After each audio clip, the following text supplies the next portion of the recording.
Hello दोस्तों, एक एक क्लासेस में आपका स्वागत है।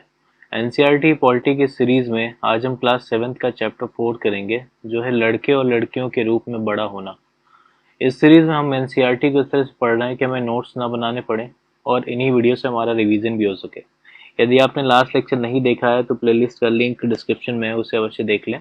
यदि आप चैनल पर नए हैं तो प्लीज़ इसे सब्सक्राइब करें एवं नोटिफिकेशन बिल को प्रेस करें ताकि मेरे अपलोड्स आपको तुरंत मिल सकें। आइए स्टार्ट करते हैं चैप्टर नंबर 4। इसको स्टार्ट करने से पहले थोड़ी चीज़ें हम लोग देख लेते हैं जो हमें कंफ्यूज करती हैं, जिसमें से है जेंडर और सेक्स। ठीक है, जेंडर जिसको लिंग बोध भी कहते हैं, उसमें डिफरेंसेस क्या होते हैं। अक्सर हम लोग कंफ्यूज होते हैं जेंडर और सेक्स से, और जेंडर को हम बेसिकली लेते हैं महिलाओं के लिए, जबकि जेंडर में लड़के भी आते हैं, पुरुष भी आते हैं, महिला भी आती हैं और थर्ड जेंडर भी आते हैं, जिनको हम जिसमें एलजीबीटीक्यू और नॉर्मल जो थर्ड जेंडर के लोग आते हैं। ठीक है, तो जेंडर बेसिकली क्या है कि सामाजिक जो वैल्यूज हैं या जो रूढ़िबद्ध धारणाएं हैं जिनके हिसाब से लोगों को जैसे पुरुष केवल ये काम करेंगे, लड़कियां केवल ये काम करेंगी और थर्ड जेंडर इस तरह का काम नहीं कर सकते, समाज में और चीज़ों में पार्टिसिपेट नहीं कर सकते, तो इस तरह का जो भेदभाव पैदा किया जाता है वो जेंडर का सेंस उसमें आता है। ठीक है, और सेक्स बेसिकली क्या होता है कि बायोलॉजिकली जैविक रूप से हम जिस तरह से हम लोग जन्म लेते हैं या बर्थ होने के बाद जो डॉक्टर ये डिफाइन करता है कि वो पुरुष है या महिला, तो वो होता है बायोलॉजिकली सेक्स। ठीक है, तो अब इस चैप्टर में हम लोग क्या समझेंगे, तो बेसिकली इसमें हम दो केस स्टडी के द्वारा हम लोग ये समझेंगे कि सामाजिक रूप से भिन्नता कैसे पैदा होती है एक पुरुष और एक स्त्री के रूप में, उनके कार्यों के रूप में, और उनके इन्हीं जो भेदभाव उनके द्वारा जो समाज उनके लिए जो करता है, उससे उनके लाइफ में और उनके आगे आने वाले जो उनके डिसीजंस होते हैं उनमें कितना डिफरेंसेस आता है। ठीक है, अब जैसे इसमें एक एग्जांपल देते हैं कि घरेलू कार्य जो होते हैं जो महिलाएं करती हैं, उनको कार्य नहीं समझा जाता है। ठीक है, उसको देखेंगे। और जो समाजीकरण की जो प्रक्रिया है उसमें ये भेदभाव और असमानता कैसे पैदा होती है उसको समझेंगे। ठीक है, तो स्टार्ट करते हैं। तो लड़का और लड़की के रूप में होना। ठीक है, अब जैसे लड़की है तो लड़की का एक रूप हो सकता है माँ, एक रूप हो सकता है बहन, एक रूप हो सकता है और भी उसके जो रिश्ते के रूप में हो सकता है, एक सिंगर भी हो सकती है, एक डांसर भी हो सकती है। तो ये जो विभिन्न रूप हैं ये उसके अस्मिता के दायरे में आते हैं, जिसको उसका पहचान माना जाता है। ठीक है, अब समाज के बीच में जैसे हम लोग बड़े होते हैं, जिस समाज के बीच हम बड़े होते हैं वो हमें ये सिखाता है कि लड़के और लड़कियों का व्यवहार कैसा होना चाहिए और कैसा होने के लिए स्वीकार्य है। मतलब कि जैसे लड़के हैं, ठीक है, लड़कों को ये समाज बताता है कि आपको रोना नहीं है। ठीक है, ये लड़कियां रोती हैं, बच्चे लड़के ऐसा नहीं रोते हैं। ठीक है, तो इस तरह का एक एग्जाम्पल मैंने दिया कि इस तरह से का व्यवहार जो है समाज सिखाता है कि लड़का ऐसा कर सकता है और लड़कियां ऐसे नहीं कर सकती, और अगर करती हैं तो वो सही नहीं है, फिर उनके चरित्र पे उंगली उठाई जाती है या उनको ऐसा कहा जाता है कि ये समाज पे रहने योग्य नहीं है।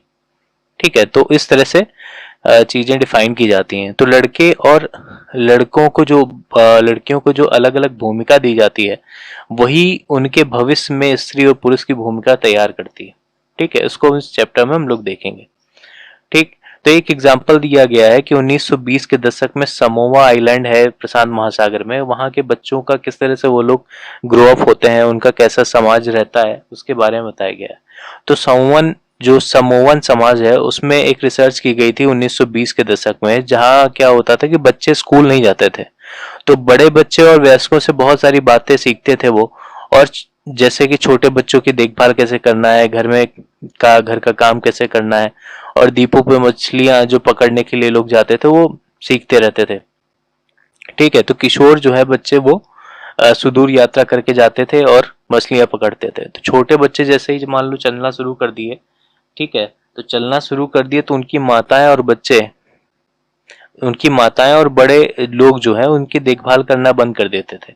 ठीक है, जैसे मान लो नॉर्मली एक 1.5 साल 2 साल में बच्चा चलने लगता है, तो उनके माँ बाप जो है, माताएं और बड़े लोग जो है उनकी देखभाल करना बंद कर देते हैं और उन बच्चों की जिम्मेदारी उन बड़े बच्चों पे आ जाती है जिनकी उम्र भी 5-6 के आसपास रहती है, ठीक है, स्वयं भी 5 वर्ष के आसपास हैं होते हैं, वो उनकी देखभाल करते हैं। अब लड़के और लड़कियां दोनों, ठीक है, अपने छोटे भाई बहनों की देखभाल करते हैं, इसमें कोई भेदभाव नहीं है, लड़के भी वो काम करते हैं और लड़कियां भी वो काम करती हैं, ठीक है। लेकिन कोई लड़का जब बड़ा हो जाता है, 9 वर्ष से ज्यादा हो जाता है, तो क्या होता है कि वो बड़े लड़कों के समूह में जाता है और घर के बाहर के काम वो करना सीखता है, जैसे कि मछलियां पकड़ना हो गया और नारियल के पेड़ आदि लगाना हो गया। और लड़कियां क्या करती हैं, लड़कियां जब 13-14 साल तक की नहीं होती तब तक वो छोटे बच्चों की देखभाल ही करती हैं, ठीक है, और बड़े लोगों के छोटे मोटे काम में उनकी मदद करती हैं। और जब ये एक बार 13-14 साल की हो जाती हैं तो वो स्वतंत्र हो जाती हैं, अधिक स्वतंत्र हो जाती हैं, और 14 वर्ष की उम्र के बाद वो मछलियां पकड़ने के लिए जाती हैं, बागानों में काम करती हैं और डलिया बुनना सीखती हैं, और खाना पकाने के काम जो है अलग से रसोई घरों में होता है। एक मतलब जो वहां पे जो खाना पकाने का काम होता है वो अलग से रसोई घर में होता था, ठीक है। तो वहां पे क्या है कि ज्यादातर जो काम होते हैं वो लड़के ही करते थे और लड़कियां उनकी हेल्प करती थी, ठीक। अब यहाँ पर देखो, ये समाज जो है वो ज्यादातर आप देखोगे कि यहाँ पर लड़के और लड़कियां दोनों के द्वारा काम किया जा रहा है। वहां पे भेदभाव का काम थोड़ा सा कम है, मतलब लड़के और लड़कियां भी जो अपने छोटे भाई बहनों की देखभाल कर रहे हैं, ठीक है, खाना लड़के भी बना रहे हैं और लड़कियां भी उनकी मदद कर रही हैं, ठीक। और ये दूसरा एग्जाम्पल दिया है 1960 के दशक में एमपी में एक पुरुष के रूप में बड़े होने का। तो वहां पर एक छोटे शहरों में स्कूल जाने का विवरण दिया गया है कि कक्षा 6 में आने के बाद लड़के और लड़कियां बिल्कुल अलग हो जाते हैं, ठीक है, अलग अलग स्कूल में जाते हैं। केवल एमपी में ही नहीं है, ये यूपी और बिहार में भी है, ठीक है। तो लड़के और लड़कियां अभी तो नहीं है, लेकिन कई सालों पहले, करीब आज से 10-15 साल पहले ऐसे ही परंपरा थी वहां भी, ठीक है। तो लड़के और लड़कियां अलग अलग स्कूल में जाते थे। लड़कियों के स्कूल जो है लड़कों के स्कूल से बिल्कुल अलग होते थे, वो ऐसे इस तरह की चारदीवारी पे होते थे और बीच में छोटा सा आंगन होता था जहाँ पर वो लड़कियां बंद मतलब बंद जगह में वो खेलती थी, ठीक है। और लड़कों का देखेंगे तो लड़के का जो ग्राउंड है वो बहुत बड़ा खुला खुला होता था, जहाँ पर लड़के बाहर स्कूल से लगा हुए ग्राउंड में खेलते थे, ठीक है।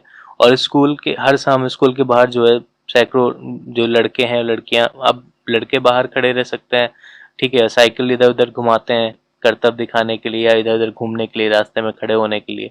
लेकिन लड़कियां जो है वो भीड़ में सकरी गली से होती गुजरती थी, बिल्कुल सन्नाटे से कोने से, और बहुत सीरियस सी होती हुई जाती थी, ताकि उनको ऐसा डर सा लगा रहता था कि कोई उनको छेड़ ना दे, और हमेशा वो ग्रुप में चलती थी, ठीक है।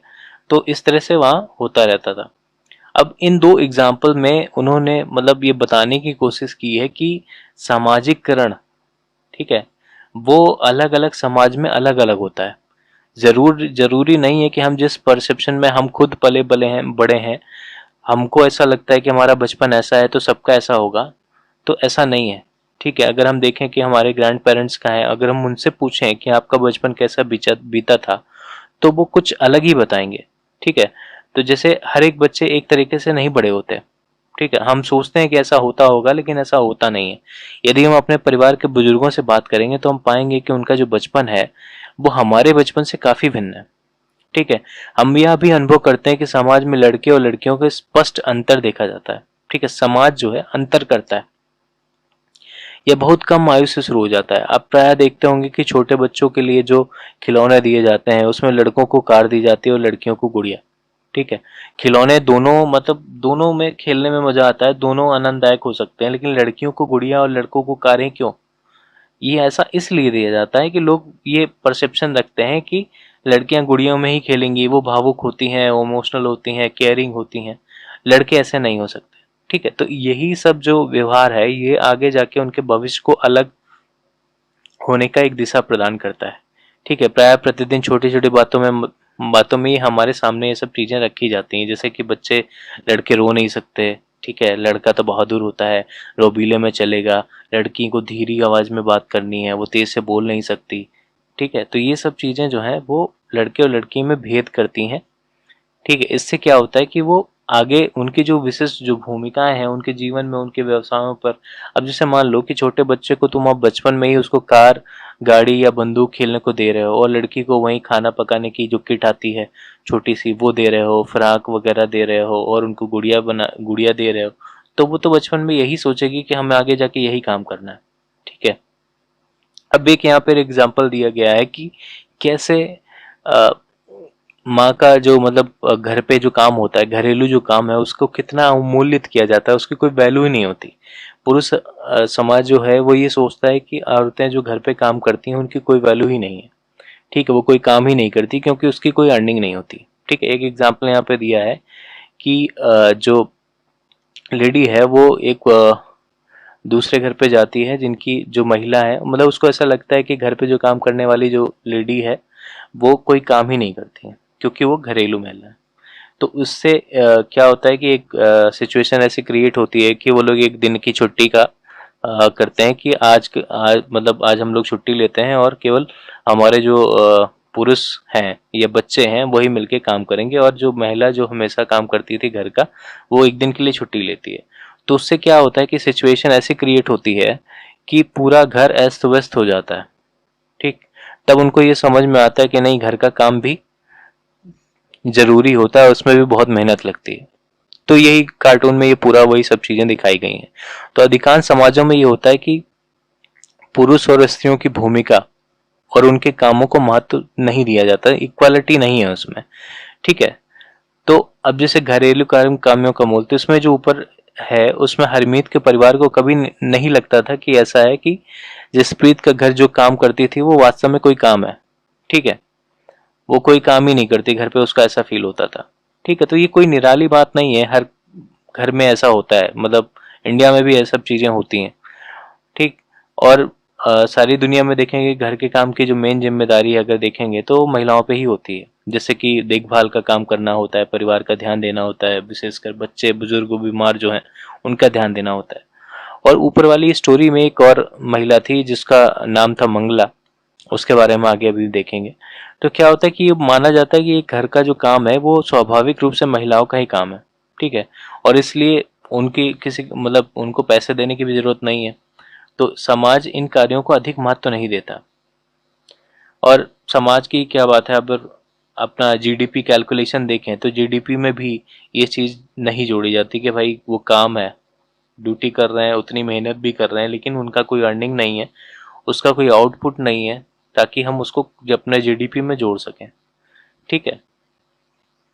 तो घर पर कार्य करने वाली महिलाओं का जीवन इसमें बताया है। तो ये एक महिला है जो मंगला जो है वो उसके मतलब हरमीत के घर पे वो काम करने पे उनकी मदद करती है। तो केवल ऐसा ही नहीं है कि हरमीत भी काम करती है घर का, तो उसको मदद के लिए उन्होंने एक काम करने के लिए लगा के रखा है एक बाई को।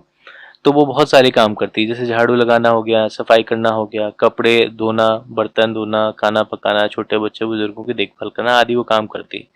ठीक है। तो इस तरह से बहुत सारे काम जो होते हैं वो कभी कभी मदद के लिए लोगों को लगवाते हैं, लोगों से मदद लेने के लिए बाइक को काम करने के लिए लगवा लेते हैं। ठीक है।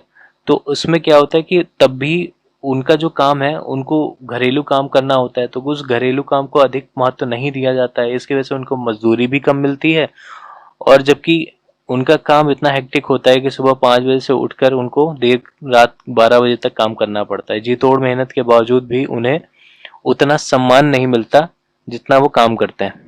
ठीक है। तो दिल्ली में एक महिला है मिलानी जो किसी के घर पे घरेलू काम करती है, तो उसने अपनी एक स्टोरी सुनाई। उसने ये बताया कि वो एक अमीर परिवार में काम करती है जो 3 मंजिला घर है। ठीक है। उसमें 2 महिलाएं भी हैं और उसके अलावा 2 और लोग हैं जो सफाई का काम करती हैं और ये रसोई में खाना बनाने का काम करती है।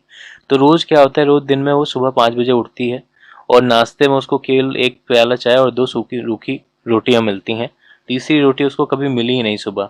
रात के वक्त वो क्या करती है कि खाना जब वो बनाती है तो उन लड़कियों को भी एक रोटी और एक्स्ट्रा दे देती है चुपके से, क्योंकि उसको जो मैम साहब हैं वो बहुत हर चीज़ में चिल्लाती रहती हैं। और एक चीज़ और है कि उनको मतलब ठंडी में भी घर पे चप्पल पहनने का मौका नहीं मिलता, उनको नहीं पहनना है, ऐसा आदेश रहता है। तो इसकी वजह से उनके पैर सूज जाते हैं। उसको गुस्सा भी आता है इस पर और अपमानित भी महसूस करती है कि हम दिन भर काम करते हैं उसके बाद भी हमारे साथ अपमानजनक व्यवहार किया जाता है। ठीक। तो ये घर पे काम करने वाली एक महिला का अपना उन्होंने अनुभव शेयर किया है। तो वास्तव में क्या होता है कि जो घरेलू काम होते हैं उसमें अनेक काम ऐसे सम्मिलित होते हैं, जिसमें बहुत सारा शारीरिक काम भी लगता है।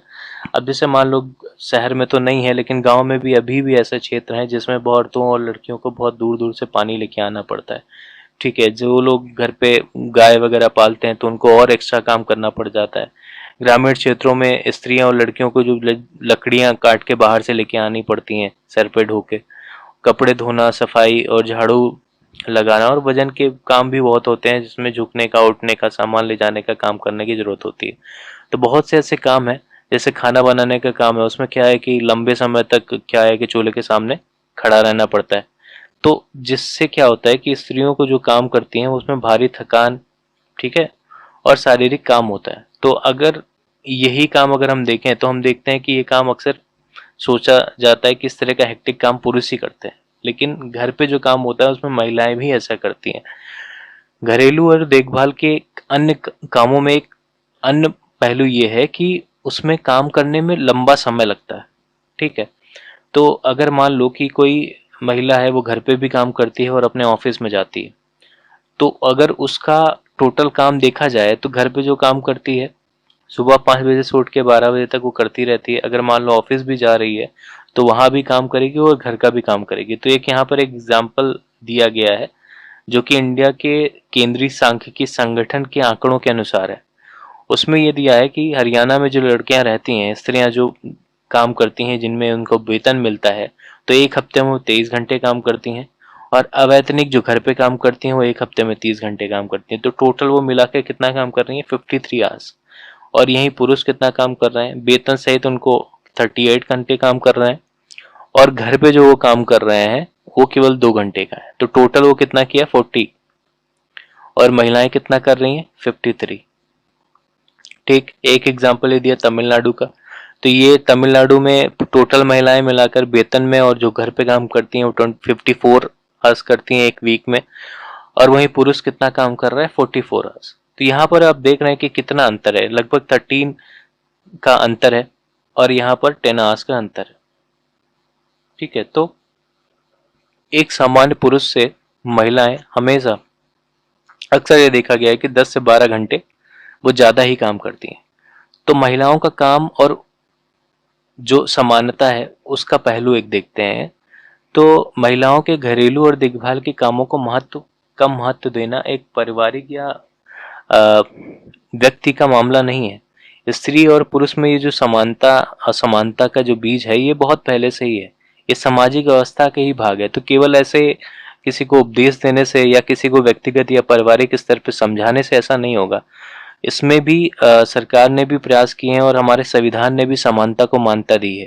ठीक है, समानता के लिए फंडामेंटल राइट्स भी आए हुए हैं। तो उन सब पे भी अब उसमें ये फंडामेंटल राइट्स में क्लियरली मेंशन है, जो हमारे मौलिक अधिकार है उसमें क्लियरली मेंशन है कि स्त्री और पुरुष होने के आधार पर कोई भेदभाव नहीं किया जाएगा। ठीक है, लेकिन वास्तविकता क्या है कि उसमें भेदभाव किया जाता है। तो सरकार इसके कारणों को समझने के लिए और उसमें सकारात्मक निदान ढूंढने के लिए वचनबद्ध है, और उसके लिए वो काम भी कर रही है। जैसे कि वो प्रयास कर रही है कि लड़कियां भी घर से निकलकर बाहर काम करें, तो घर के जो उनके काम है उनको कम करने का कुछ और भी तरीका देखा जाएगा। तो क्या करते हैं कि काम के बोझ को महिलाओं और लड़कियों पर ज्यादातर बढ़ता है, बच्चों को देखभाल को। ठीक है, तो स्वाभाविक रूप से इसका असर क्या पड़ता है कि लड़कियों को स्कूल जाने पर उसका प्रभाव पड़ता है, क्योंकि उनके छोटे भाई बहन जब छोटे हैं तो उनको देखभाल के लिए लड़कियों को घर पे रुकना पड़ता है। ठीक है, तो इससे क्या होता है कि वो घर के बाहर का काम नहीं कर पाती हैं। ठीक, तो अब उसमें भी यही है कि इससे भी यह निश्चित होता है कि क्या महिलाएं घर के बाहर का काम कर सकेंगी, यदि करेंगी तो किस प्रकार का काम उनको चुनना चाहिए। ठीक है, क्योंकि उनको घर पे और भी चीजें, जिम्मेदारियों को निभाना होता है। तो देश में क्या कर रहा है, देश में कई गांव हैं, गांव में शासन ने आंगनबाड़ी और बालवाड़ियां, इसको क्रेच भी कहते हैं, खोली हैं। तो शासन ने एक ऐसा कानून भी बनाया है जिसके तहत ये है कि किसी अगर संस्था कोई चल रही है जिसमें 30 से ज्यादा महिलाएं काम करती हैं, तो वहाँ कानूनन ऐसा प्रावधान है कि उनके क्रेच की एक फैसिलिटी या बालवाड़ी की फैसिलिटी होनी चाहिए। ठीक है, जहाँ पर बच्चों को, छोटे बच्चों को वहाँ पर रखा जाएगा, उनका केयर किया जाएगा उस समय तक जब तक महिला काम कर रही है। ठीक है, और इससे क्या होगा कि जो बहुत सारी लड़कियां जो अपने छोटे भाई बहनों को देखभाल के लिए अपने घर पे रुक जाती थी, वो उनको वहां पर छोड़ के अपना स्कूल जा सकेंगी और भी काम कर सकेंगी। तो इस तरह से ये जो महिलाएं हैं जो घर के अंदर भी काम करती हैं और घर के बाहर भी काम करती हैं, तो इसको दोहरा बोझ कहा जाता है। ठीक।